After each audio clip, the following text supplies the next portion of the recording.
Published 0949 EDT, the 19th of September 2017. Updated 1043 EDT, the 19th of September 2017. Britain's national equality body has accused some Premier League clubs of neglecting disabled fans after they failed to meet the league's pledge to improve access at their grounds.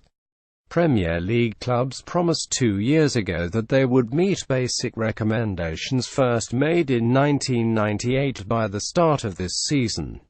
That 2015 commitment was made after the government threatened to intervene, and it is the responsibility of the Equality and Human Rights Commission (EHRC) to monitor compliance. Manchester United are among the clubs accused of lagging behind when it comes to access. While many clubs have responded positively, the EHRC has been left frustrated by the lack of progress elsewhere, with Chelsea and Manchester United among those lagging behind. Legal action is possible. In a statement, EHRC Chief Executive Rebecca Hilsenrath said the information they have received from some clubs was of questionable detail and lacked clarity, and this has held up their assessment of which of our enforcement powers we should use. Hilsenrath added it is clear a significant number of clubs have failed to meet the Premier League's own pledge deadline.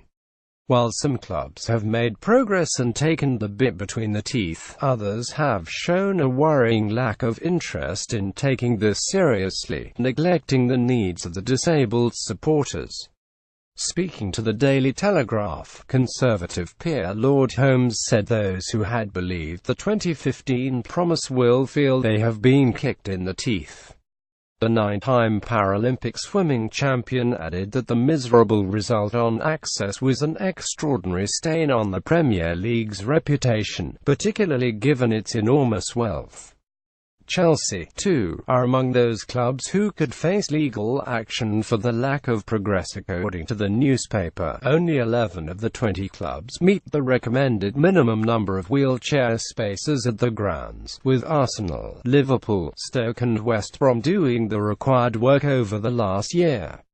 The Premier League, however, has reacted strongly to these criticisms, saying they ignore the progress made and the challenges some clubs face, particularly those that do not own the grounds, play at older venues or are in the process of moving. A spokesman said rapid progress has been made and the club's commitment to improve facilities and other services is unprecedented in scale, scope and speed by any group of sports grounds or other entertainment venues in the UK. A preliminary examination of the data indicates that about 1,000 wheelchair bays have been added across the league in the last 2 years, an increase of around 50%. The league, which is publishing its own report soon, also points out that promoted clubs get another 2 years to meet the commitment, although Brighton already meets the standard and Newcastle have 1 more year due to the season in the Championship.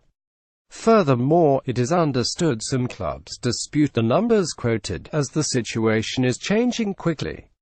Liverpool, Stoke and West Brom and others have all done the required work over the last year. For example, Manchester United will be trialling their extended platform for disabled fans for the first time when Burton visit Old Trafford in the Carabao Cup on Wednesday. The work took place this summer, but its use is being phased in as it involves moving season ticket holders. A spokesman said the club is making additional assessments on how to safely integrate disabled and non-disabled supporters in the stands where the works have taken place. This plan, he added, has been discussed with the EHRC and fans and will continue behind the scenes with a goal of full compliance by 2020. A spokesman for Chelsea said they were still investigating how to lift the low number of wheelchair spaces at Stamford Bridge but were constrained by the ground's age and design. He added, however, they would be compliant when they redevelop the ground, which should be completed in 2022.